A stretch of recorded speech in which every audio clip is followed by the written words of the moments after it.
For this particular pattern, I cut my strips into 2.5-inch strips by the width of the fabric, and then I used spray starch and made sure there were no wrinkles in the fabric. So at this point, I'm going to lay my first fabric for A1 face down. And this is the only time you're going to lay your fabric face down is on the number 1 for each of the pattern parts.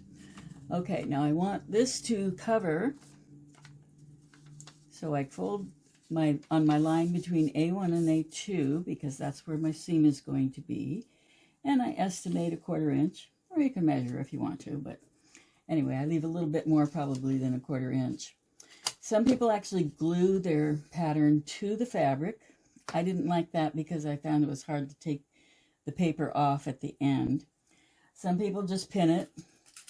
I usually pin it and then I will sew around on the outside of the seams.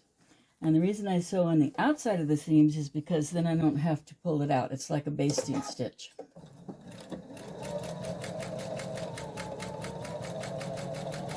So I sew all the way around A1. And if you want, you can lower your stitch length. I don't usually, but that's fine if you do. And you just want to make sure it's smooth and the fabric is smooth underneath so that you don't have a fold in it. And then you can just sew to the edge here. Now in this case I don't back stitch. Most of the time I back stitch, but I don't here. So on the first particular patch I don't back stitch. All right, so